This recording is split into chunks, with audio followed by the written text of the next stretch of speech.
Chris, we are live. Sammy, how are you? I'm perfect. Very well. First of all, I want to apologize to the people out there. We are an hour late. We had technical difficulties. So I had an internet issue. I had to restart my router. Then the streaming service that we're using was a little bit off. So doesn't matter. Technical difficulties can always happen in a live show, but I'm glad that we are here. Today's subject is all about kids in CrossFit, programming for teens and kids. So super interesting.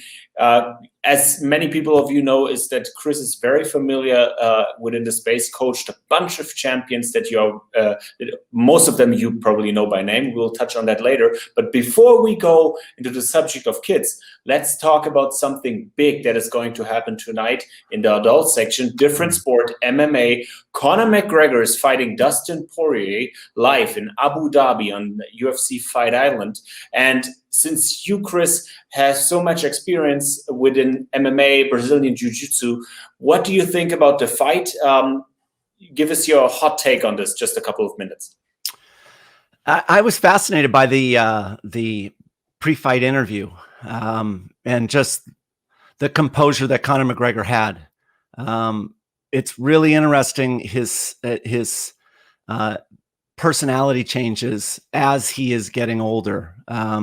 He still has that rambunctious, I'm going to do whatever I want attitude, but it's a lot more controlled. It's a lot more conservative. It's not so wild. And so I'm wondering whether or not that carries actually into, the octagon, whether or not he's going to have that same sense of control. The issue is he says he's going to knock him out in less than a minute. So there's that arrogance that's there, but his behavior is a contradiction to that statement. Yeah. A lot of respect by Conor McGregor here. I've never seen him so polite to an opponent. Yeah, I think that he had, a lot of maturity going on within his personality over the years. And what I heard in one interview was very interesting. He said, he's not, the upcoming guy that needs to stir the pot. He's the whale. So people come to him. So he doesn't need to engage in this, hoopla and, fighting before the fight. And he's a prize fighter and the price is very high. And I think he's aware of that. What's very, very interesting to me is that they're fighting at 155 pounds. Yep. And when you're looking at his physique, you can pretty much see that he's in phenomenal condition. Let me just pull up real quick. I don't know. Did you see the ceremonial weigh-in that they have? Yeah. I think that I'm curious on his nutrition. I've heard that he's dabbled in ketogenics, and I wonder, like at 155, it seems like a better weight for him, that he's not so emaciated. I think that lighter weight classes that historically has hurt him. He's got an amazing camp and team around him, but it appears to me that the core of his team is fighting related. There's another side of coaching staff, and we see it in CrossFit on the most elite level. You have your nutritionist, you have your cardio coach, you have your injury maintenance coach. So there's a lot of different aspects to it. And it always seems to me that people that get highlighted are on the fighting side of the equation. Yeah. I mean, I think that he looks good. He's not so emaciated, right? So part of it is that when you end up and you see that with a lot of athletes that drop weight, and we see it in the sport of running all the time, their skin gets paper thin and it gets almost transparent. Yeah, he looks good. He looks really good. And the thing about it is that he's got plenty of time to do some weight adjustment after this weigh-in. So yeah, I feel like it's much better. in terms of nutrition, but that doesn't address his cardio. You know, there's this long-standing issue with Conor McGregor in cardio, and I really wonder if he's more humble because he's been beat. And that's what happens with athletes. Athletes, when they are rising and they become a champion, in their mind, they're invincible. And they never consider the negative side of the equation where they could lose. And as soon as that happens, and that was the problem with his last fight, that it was, he lost and something was wrong. And he knew it. He didn't have his conditioning.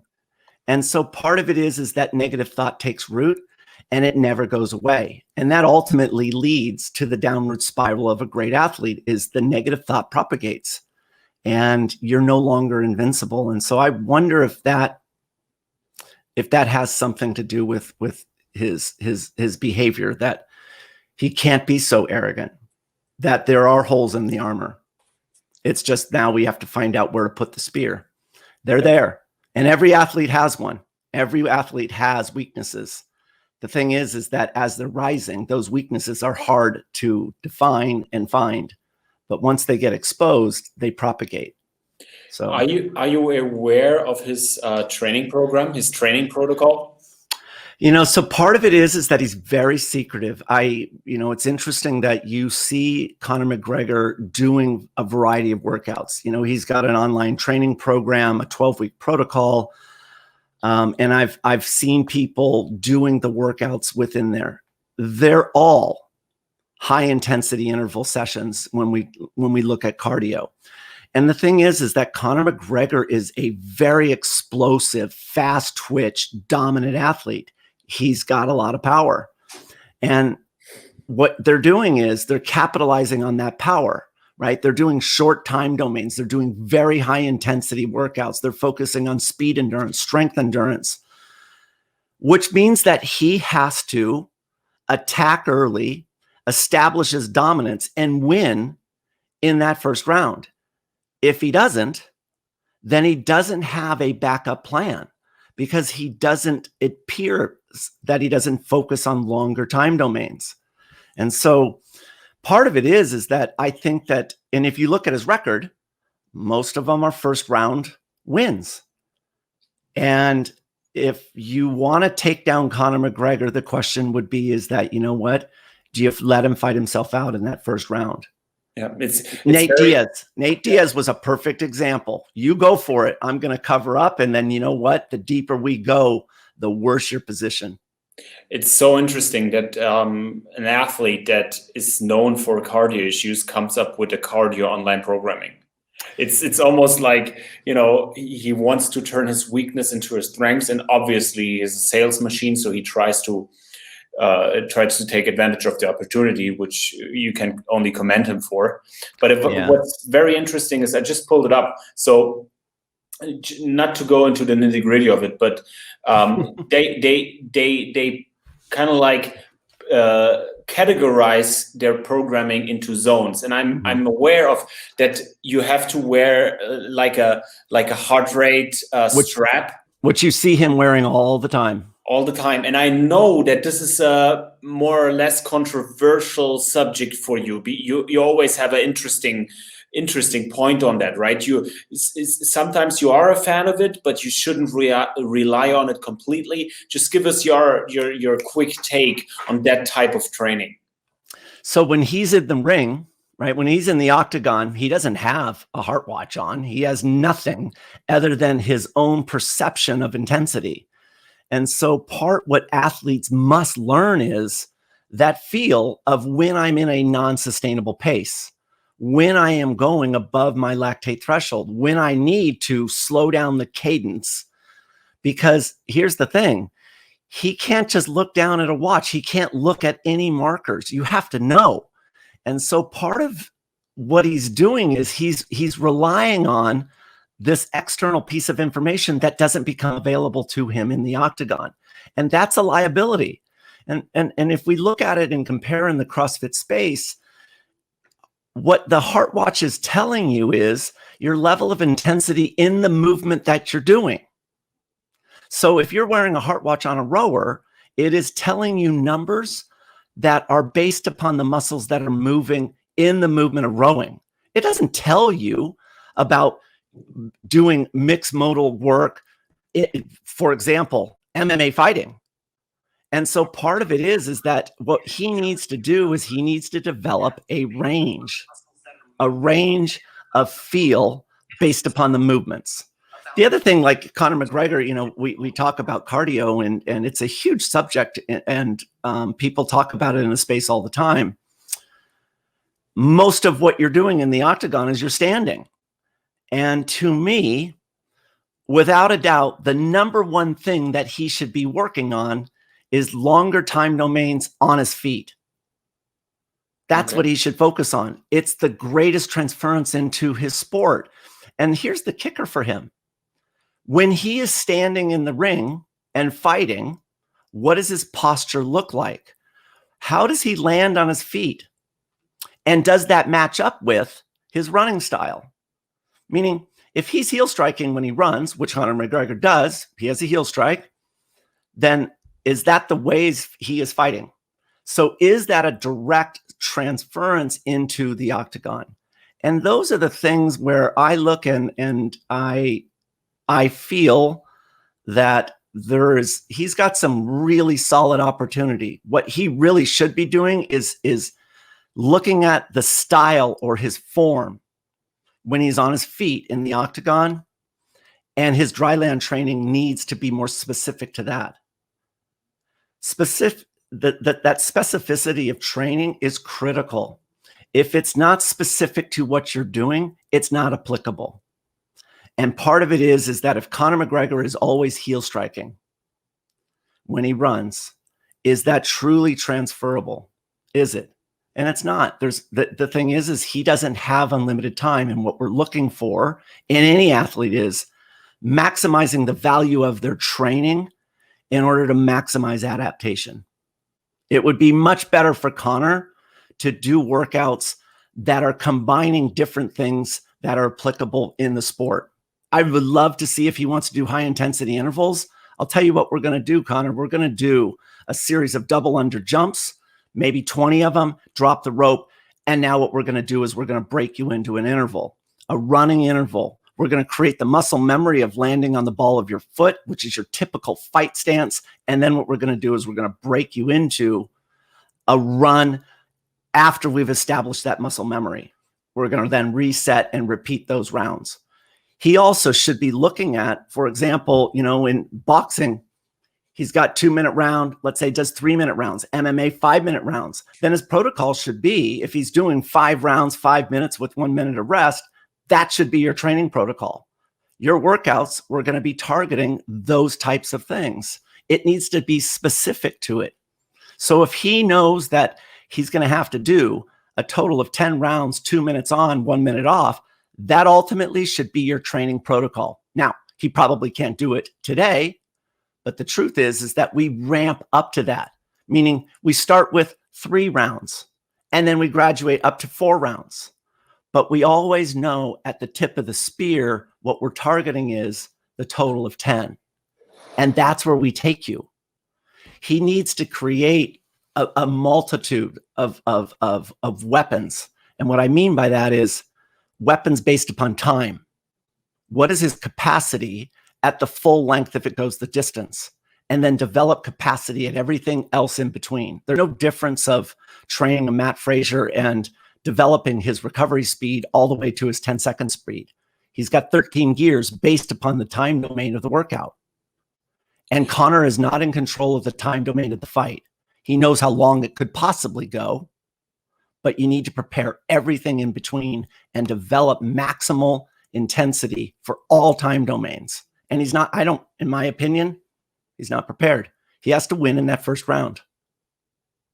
It's very, very interesting. He probably would disagree, but his history proves you right. You know, a fighter will always tell you that he's prepared for 25 minutes. You know, let me tell you something. Every athlete, when they're young, they're filled with vinegar. They know that they can do this. They're 100% confident. The thing is as you age, what worked for you when you were a kid no longer works. You have to adapt. You have to modify your protocols. You become vulnerable, right? There's weaknesses that are developing as you age. And so part of it is how are you going to do something different to retain that youthful vitality? You have to reinvent yourself. You can't just keep putting more volume in, and that volume adapts into greatness. That eventually runs its course. Now, what are you going to do? You have to reinvent yourself. The body adapts all the time to stimuluses. Anything. If you want to get smarter, we know what to do. The body adapts by working on education. The more you practice something, the body adapts, but eventually it nears its full potential. So how do you create continuous adaptation? That's where, when we look at what aging athletes in the sport of MMA, where do they go? Yes. You can't rely on what you did as a kid. You have to expand your arsenal of weapons. Conor McGregor cannot rely on a one-round knockout. He can't rely on a 60-second knock. What if it doesn't happen? That's interesting. Right? I mean, that's a great segue. You have so much experience of coaching kids, teenagers, and I think that subject of transitioning from being a kid, being a teen, to becoming an adult athlete is something that's very, very fascinating. Before we come to our very special guest today, I want to take this opportunity to talk about Haley Adams, because that please tie that together for us, because you watched her being a kid, being a teen, and becoming a full-blown superstar within the adult space of competitive CrossFit. So please, could you explain that on that subject, or her as an example? Yeah, so teens have always been interesting to me in the sense that you immediately recognize, just like adults, strengths and weaknesses.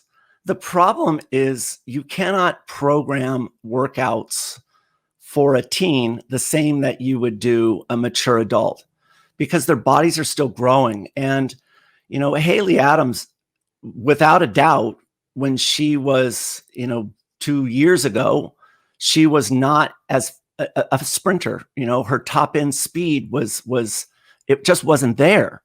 The same thing with their strength.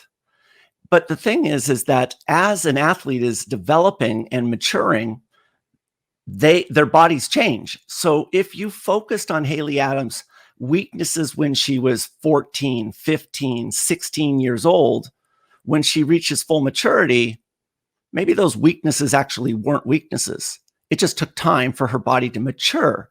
And so the approach was, what we need to do is we need to create a well-balanced program. We don't want to specifically target areas of weakness. We want to develop the entire structure, just like I was mentioning about Conor McGregor. We want to develop all of our arsenal. But the number one thing that we want to do is we want to build aerobic capacity in every movement within the sport. What we want you to do is establish an incredible foundation now. And that's going to be your competitive advantage. A lot of people within the sport of CrossFit think, oh, you know what? If I've got a competition with running in it and I've got 6 weeks of advance notice, I'm just going to start my running and the body's going to adapt in that 6 weeks. That's not the case for aerobic side of the equation. It takes years. That's why when we talked about Kipchoge and running sub 2 hours in the marathon a couple of weeks ago, the guy's 34, 35 years old.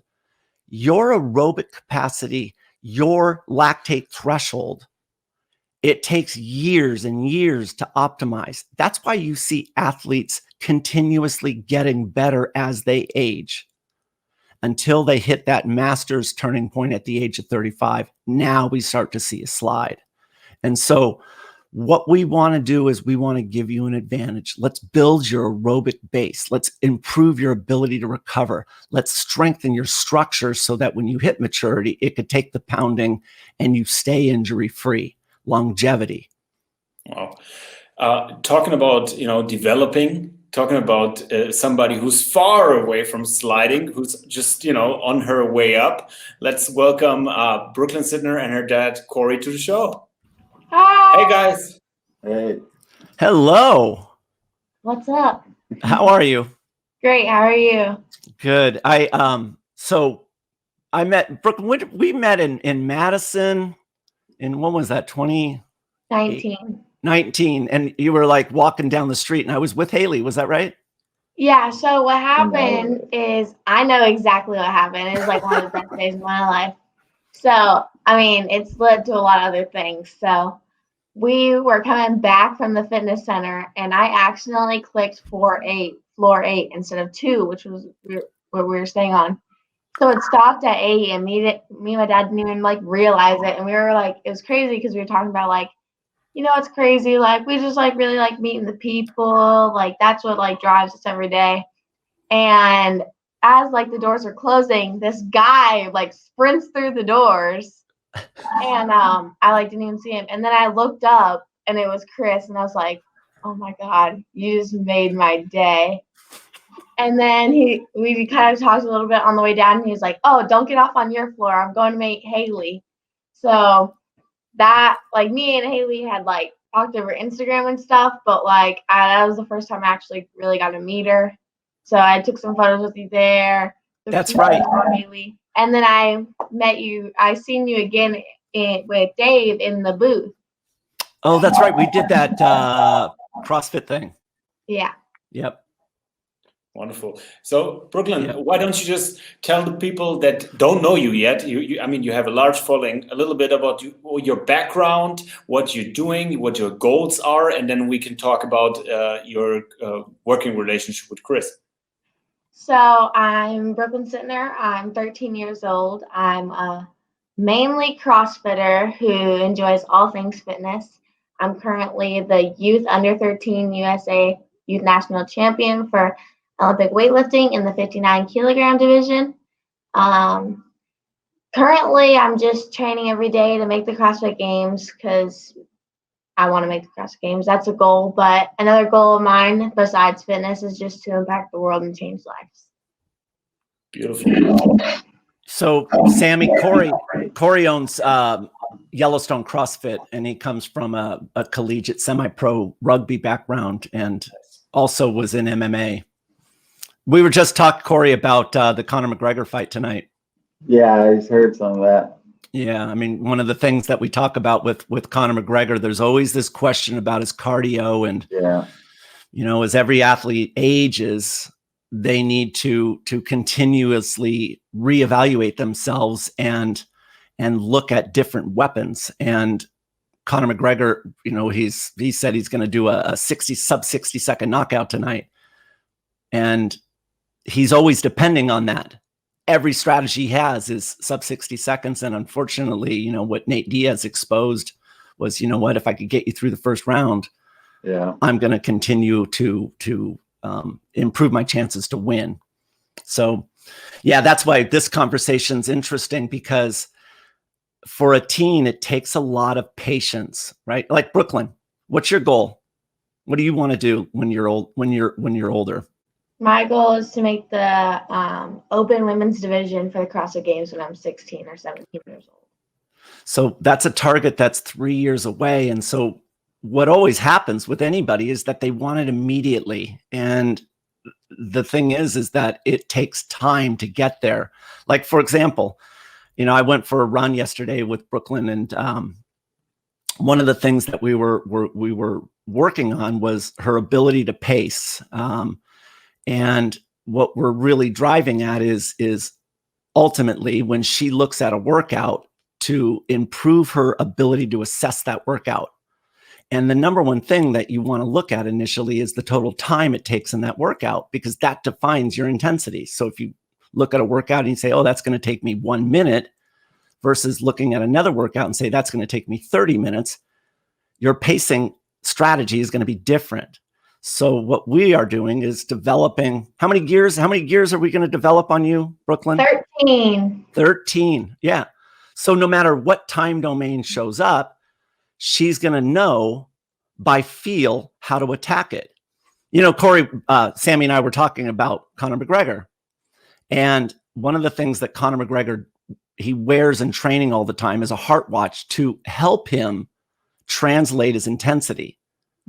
And what we saw with Brooklynn yesterday by doing, you know, an easy to moderate intensity, what we developed and we tested was her ability to feel without a heart watch, without any watch, her ability to replicate that speed by doing a 1 minute interval. So for the people listening, the workout was 10 rounds of 1 minute of running with 10 seconds of rest. You would run down from your starting spot, run 1 minute. I would have watch. I ran side by side with her. At the end of the minute, I yelled, stop. We turned, rested 10 seconds, and then ran back to our original starting spot. At the end of that minute, I just yelled, stop. There was no warning.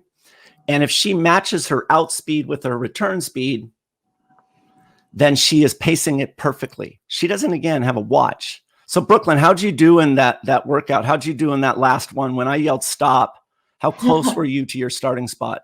It was perfect. It was right on the line. It was awesome. And the beauty is, I mean, Corey, you were there. It's like a magic trick, isn't it? Like you see, she's shocked. And that's Sammy. So when I was talking about Conor McGregor, he needs to learn to feel that. And here we have, I mean, and Brooklynn's very talented. I mean, let's not kid each other. She is a very talented athlete.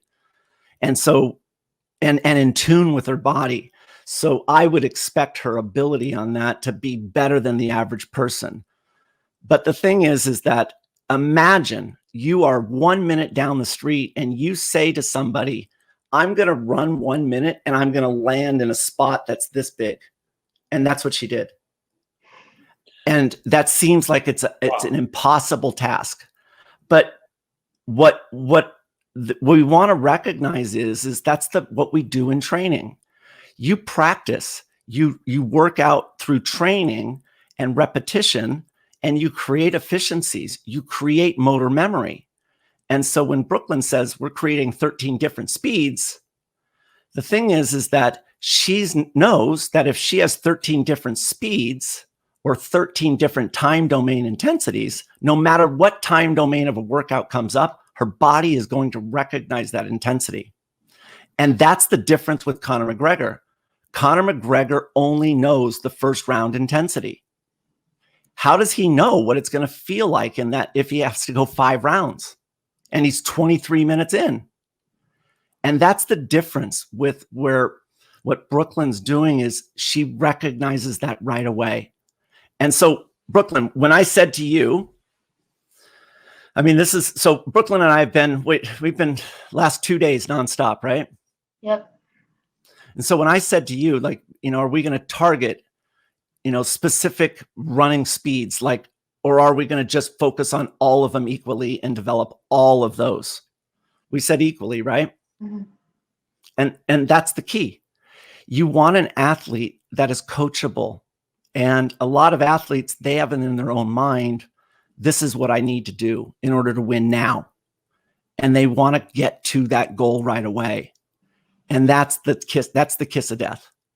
And that's the difference. Brooklynn is exactly targeting what Haley Adams did. Build the foundation, work on her aerobic ability, build her structure, build her recovery. So one of the things that you could talk about, Brooklynn, is like your knowledge of where your weaknesses are and what you need to focus on. Do you have a couple of examples? Yeah. So I think it's good to know your weaknesses. Because even though I know I'm doing like good things as an athlete, they're always in the back of my head, like, oh, what if this shows up in a workout? What if this comes out? Like, what am I going to do? So I think that even if it's slow and it's kind of boring to work on them, it's really what you need to do. And I know that a lot of people, like, I don't know an example, but like it might be, like you said, they want it right now. So it might be hard to work on your weaknesses for the next 3 months and not do anything you're good at. But in the long run, it definitely is going to pay off. And if I want to be a champion, I know that I need to work on those things now. That way in the future, I don't have weaknesses. Everything can just be something that I'm good at. Yep. Yeah, I mean, that's the key. The key is that what you need to understand is your weaknesses, because when workouts come up that target those weaknesses, you understand the value of those. And so, like, for example, I always tell people that, a coach has a job and an athlete has a job. I mean, you have, Brooklynn, some clear responsibilities in this relationship. And part of it is that you need to be telling me, certain aspects of your training. And one of the things, Sammy, that a lot of athletes struggle with is their weaknesses. Like, what are they? And what are those movements? And it's very difficult for them to define that. And one of the things that Brooklynn was talking about with me a couple of days ago was her breathing. And Brooklynn, why don't you explain like what normally happens like a lot of times when you run? And a lot of times when I run like longer distance, I get like side aches really bad, only on one side. So I always thought it was kind of weird, and I've Googled it and everything, and I've tried to fix my breathing, but I guess I don't know how to do it right until I met Chris. So, like it would happen only like sometimes, so I didn't know like really what was going on. But whenever I would like run like for a long distance, say like an 800 at like a fast pace, after the first like 400, usually I would always get really, really bad side aches that would like limit my breathing. So then I would have to like stop and try to like get my breath back and go again. So hopefully that doesn't happen anymore. Kind of annoying. So part of it is to be able for an athlete to articulate that, to turn these events into words and tell a coach.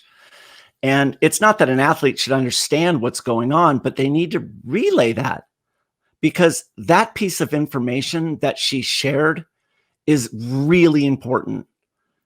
Because if it does not get fixed, then and Brooklynn, we didn't even talk about this, but you get nervous that it's going to happen every time you run, right? And what if it happens in a competition? Yeah.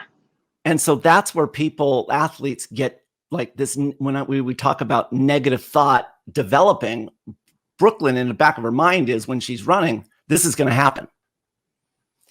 And so one of the things that as a coach we need to do is, she has this anxiety over breathing. I have to fix that. So what do? I do different drills to build up her confidence. So yesterday during the run, what we did is after the workout, we did some sessions and worked on her breathing. And the thing is in the movement of running, what we really need is we need to teach her of using the breath to determine when you're in control and out of control. Like, when are you hyperventilating? Your demand for oxygen is exceeding what you can supply. And when are you okay? And so we established that. She knows that if she breathes on a 2 count or a 3 count, she's not in control. There's a limited window. And if she's on a 3 count, she should go down to a 2 count. And then she needs to cross the finish line. If she doesn't, meaning the finish line's too far away, she needs to slow down. The other thing was, and this was the most important, it's the rhythm of the breath. It needs to be reliable and predictable so the brain knows when the next dose of energy is coming from. When is it coming? And so in the movement of running, what you do is you count your number of steps per 1 cycle of breath. And athletes have all different types of cadences. Some breathe like Emily Bridgers. She, on an easy pace, would breathe. I didn't tell you this, Brooklynn. Emily Bridgers breathes 1 breath and 13 steps. So like Haley, she does 6 steps. Katrin, 6 steps. Fraser, 4 steps. Froning, 4 steps. I take 4 steps. What do you take, Brooklynn? 4 steps. 4 steps. So what was amazing is that we run together, and the way that we do this is I just allow her to run. And we went through the entire first workout where I was listening to her breath, where I didn't say anything because I don't want to influence her. And then we finished that workout and we start up with the breathing drills. And the whole purpose for me is to build her confidence. That's it, because she's got this negative thought of cramping. So I start running side by side. And what I do is I sync up my breathing with her breathing. I sync up my stride length and stride frequency with hers. I match her perfectly. And then I listen, and she starts exhaling. And when you exhale, you hit a foot strike. Your foot lands on the ground and you count. And I count to myself, and I realize, wow, her pattern is consistent, meaning it's always the same amount of steps per cycle of breath. It's not random. And when it's random, like, for example, if I was breathing like this when running, I went, ha, ha, ha, ha, ha. That's random. The brain would never know when the next dose of energy is coming. And that way it would never relax the muscles to allow them to do what you're asking them to do. So I listen and I hear this, ha, 1, 2, 3, ha, 1, 2, 3, ha. It was perfect. No joke. It was perfect. I didn't have to say anything. It was reliable, predictable, consistent. There was no even coaching. How'd that feel when I said that to, and I never said anything. I just started counting, right? And I was like, yeah. I was like, well, I must be doing something right because he hasn't stopped me. And then when we did stop, I was like, I know. I was like, wow, he's super excited. Like, I need to keep going.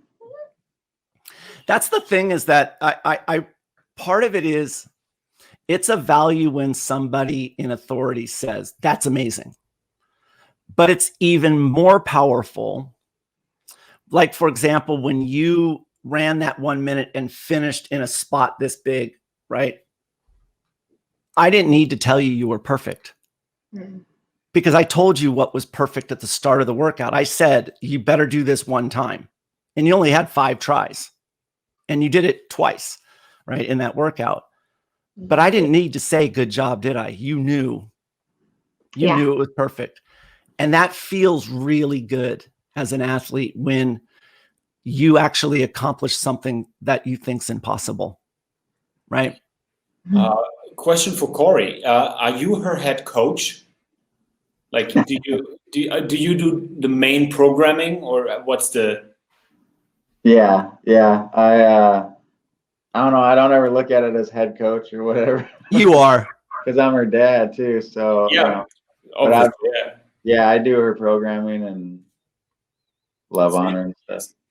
So you tie everything together. You take advice from a professional like Chris. You talk to other people, maybe weightlifting coaches, and you tie everything together. Because I also like, me and Chris have talked about this a couple of times. I mean, I never said this, but it's came across like I'm not one of those coaches that, like, I'm going to be like, my way is this way.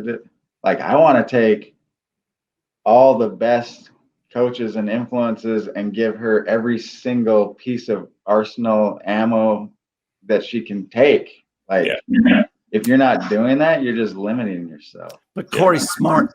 Why would you never do? Why would you not do that? Like, I mean, I didn't run marathons. But you're smart too. So we sat down yesterday and talked about Brooklyn's weaknesses, and Brooklyn did a really good job in looking at movement and what is limiting her from reaching her goals. So certain movements she's incredible at. Handstand push-ups. Like, how many handstand push-ups can you do unbroken? Skipping? Yeah. I've done 45 before. 45. Yeah. Okay, so there you go. I mean, it's incredible. But she then turns around yesterday and says, I want to get better at strict handstand push-ups. And my limitation is what's preventing me from doing more? And what'd you tell me? What's preventing me from doing more is what? I get tired and I feel like my technique breaks down. So then I use more muscles to recruit and get up, and then I just fatigue. She's 13. Adults don't know how to define that. So here it is. She just told me what's limiting her from reaching what her goal is. So once I know that, it's easy to fix. And what's beautiful is that I can sit and have a conversation with Brooklynn about the ideas of how to fix that. And Corey writes that down and comes up with protocols and can follow up on it. That is an incredible formula that her father understands this methodology to help her reach her goals. That's a rare combination.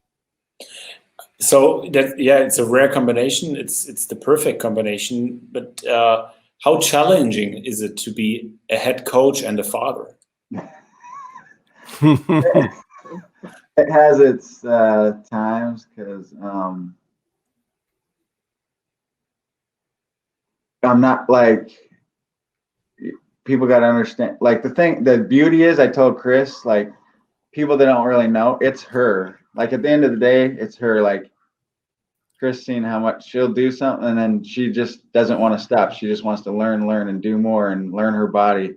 So we did all this stuff, and then when I was talking to Chris, she's walking up the handstand ramp. So it's her. Like, I tell people, she would never train the way she trains if it wasn't her. So, but also then on my side, I tell people, like, some people, I'm gonna say, like, on the floor and stuff, because I was a fighter and a rugby, like, I'm intense and like, and I played those sports, so I have an idea of what it takes.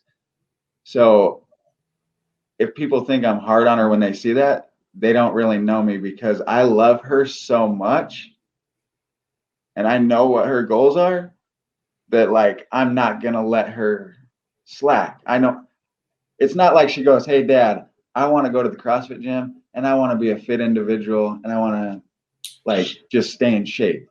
I'd be like, "Cool, do 3 workouts a week and you're cool." No, she says, "I want to be the greatest," and I'm her dad and I love her and I know what it's.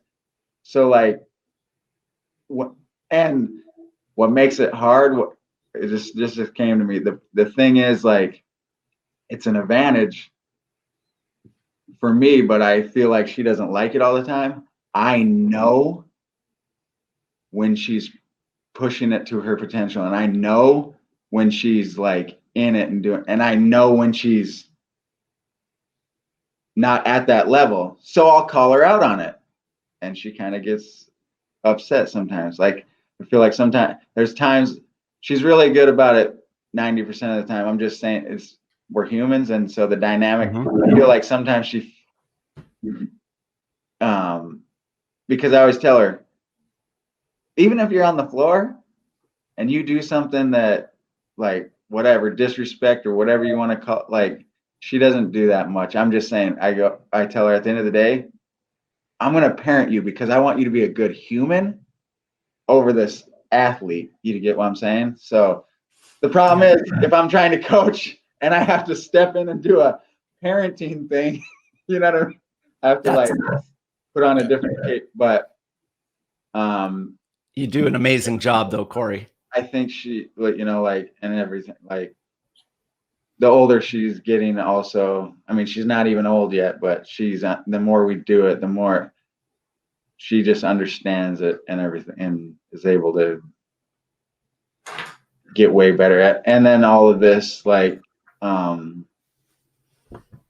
it just helps. Like I told Chris a long time ago, I said, like, me as a dad, I want her down in this environment around these people because they're good humans. Like, the athleticism and all that is just a bonus that we get to do, and hopefully, win the games and celebrate her hard work through all these years at some point. But the amount of people that she's going to come into contact with and inspire, and the amount of people we're going to get to meet, and everything, like, at the end of the day, that's the coolest thing ever for us. Like, I mean, Can't even explain it. So. We were in, so let's just add one caveat. So this is how incredible what Corey is.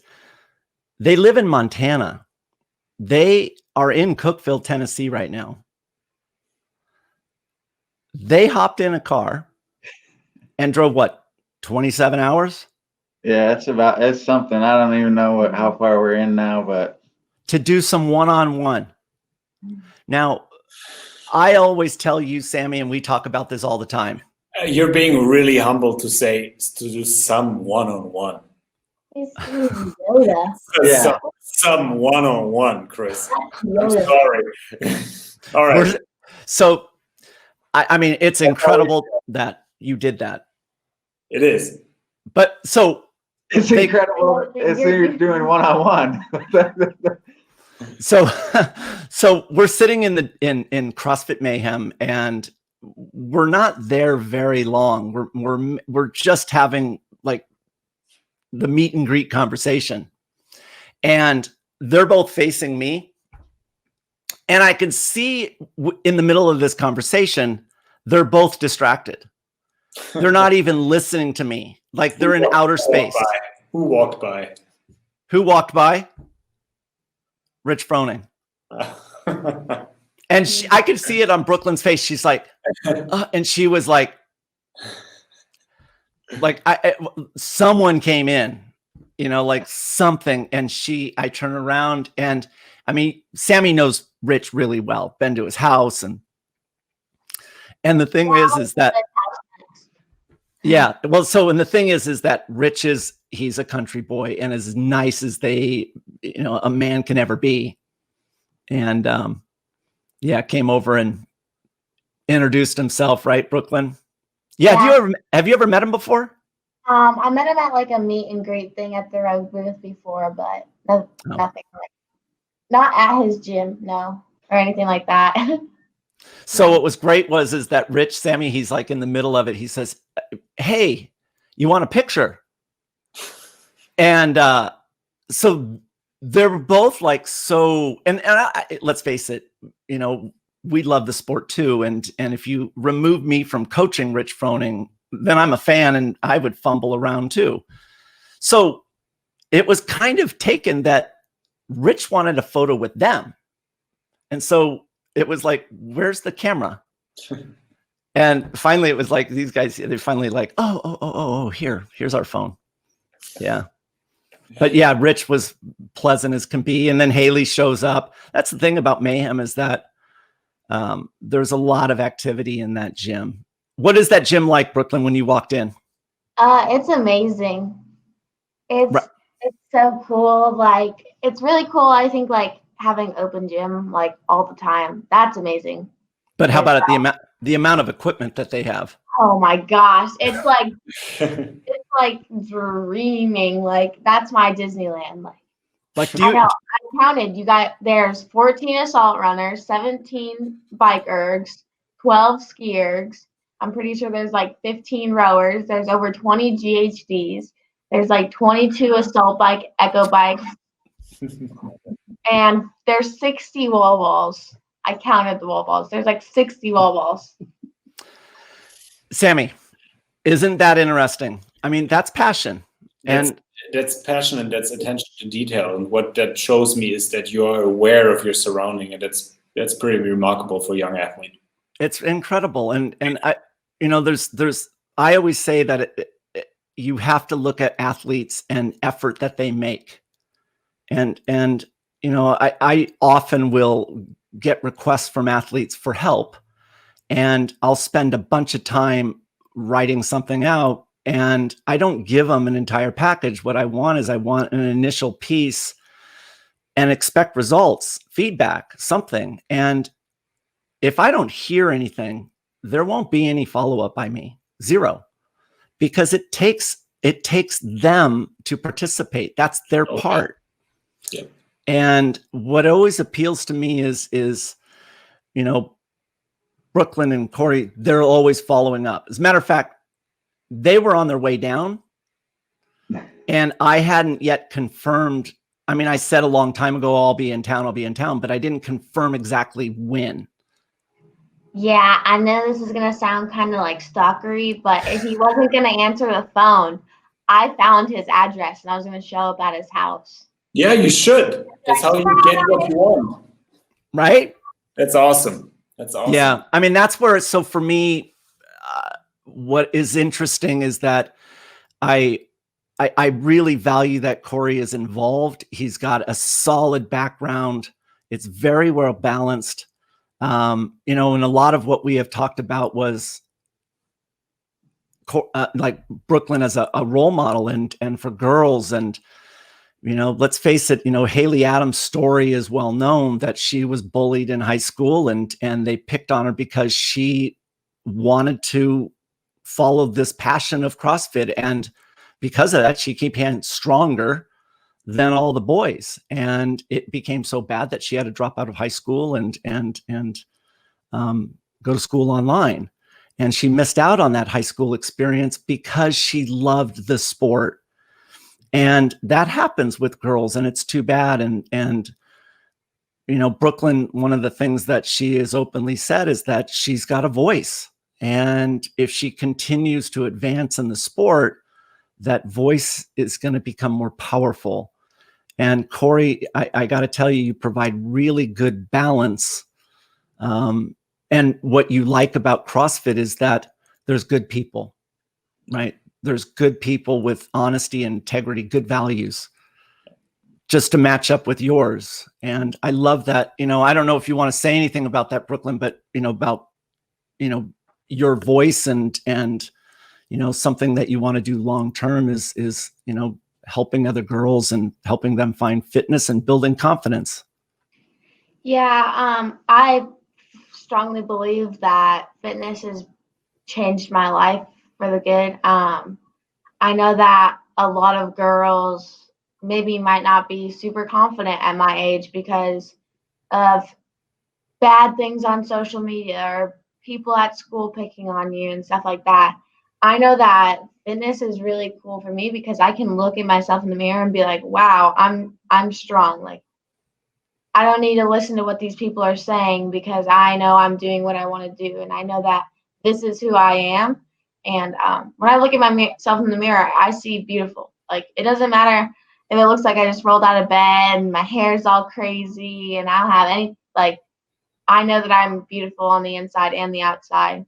So I kind of just want to put that across to all females in the world. Like, every woman is a queen. And I just think that a lot of people need them to pull it out of them sometimes to see how like amazing they truly are. Because every human being on this earth is beautiful. That's a very, very powerful message. And I think that's the perfect way to end it. Brooklyn, Corey, thank you so much for coming on our show. You guys actually were our first guests. Wow, that's amazing. Yeah, it's our fourth show live on Twitch. We upload it on YouTube. We have it as a podcast, but you guys were our first guests, so thank you very much for coming. We wish you all the best for your career. You're on a great path, and I'm 100% convinced that we will see each other on the show again.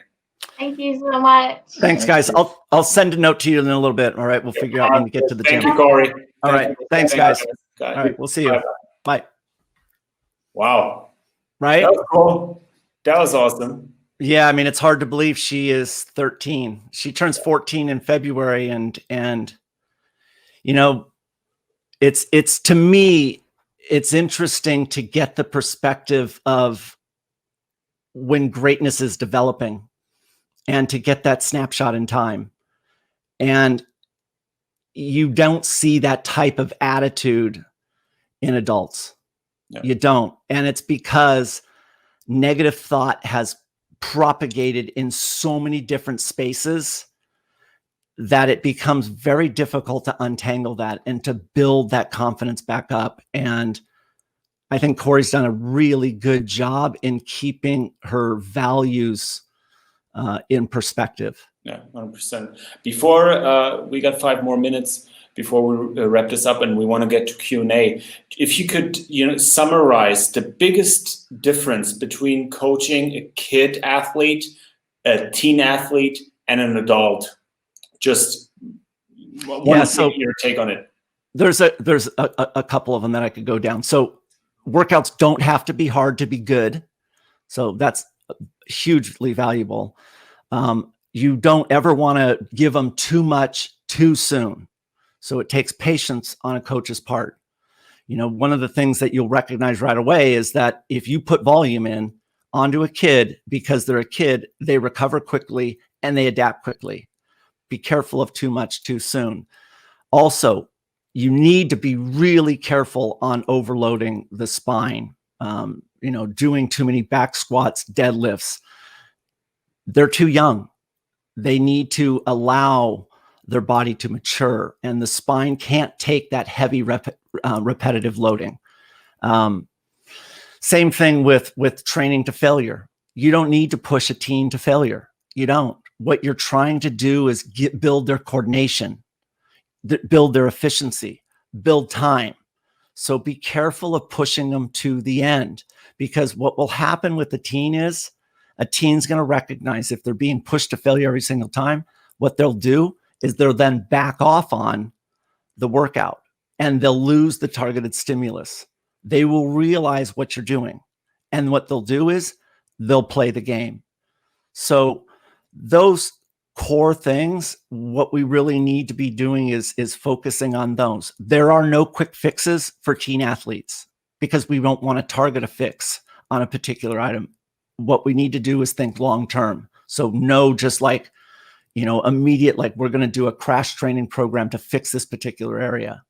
It needs to be overall perspective. So those core areas is the pieces that are the core in my methodology. I those core principles, and then I build around that. So let's get to Q&A. Shawnette had a really interesting question. Guys, if you have questions, it's your time to ask. Just put them in the comments and we'll address them. So Chris, what are the most important points for a 12-year-old besides aerobic base, or is that it? No, so what you want to do is you want them to practice a variety of sports, of movements, and you don't want them to specialize. You want them to have fun, and it's no different than an adult coming to me and be out of shape. The truth is that when an adult comes to me out of shape, I don't want to push high intensity on them right away. There's plenty enough time to make that athlete suffer. So what we want to do is we want to build that foundation and make it more enjoyable. If you can gamify workouts to a teen, then they're going to want to come back tomorrow. There is no different as an adult. If you have lost your fitness because life got in the way and you're insecure, and the mindset of a teenager, they're equally the same. And so picture if you have an adult who is overweight, lost their fitness, how do you get them back in the game? And how do you retain them? And that's what you need to focus on. You don't want to focus on the biggest and the baddest and the strongest and feature them. You don't want to embarrass, ridicule, or condescend because they'll never come back. It's about building their confidence, their self-esteem. And if you can do that, they'll come back tomorrow. Retention's the number one. Beautiful. We just did an hour. I think we should end it on a high note. That was really good. Building self-esteem, building confidence. That's what Aerobic Capacity is about. Thank you, Chris. I think that was very, very interesting. We'll do this next week again. I want to talk about Conor McGregor next week. Okay. We'll review the fight. Yeah, 100%. I really pray it goes beyond the first round. Yeah, we'll review the fight for sure. Yeah, if it goes past the first round, I expect him to give you a call. Have him on the show. I'll reach out to him. You know me. All right, you went to his training center. Yeah, I went to his training center. I introduced myself, and then Corona hit. Yeah. That's what it is. Yeah, but at least we got to do this. All right, Sammy. Thank you so much, guys. Wherever you are in the world, thank you for listening. Thank you for watching, and we'll do this again. Bye-bye.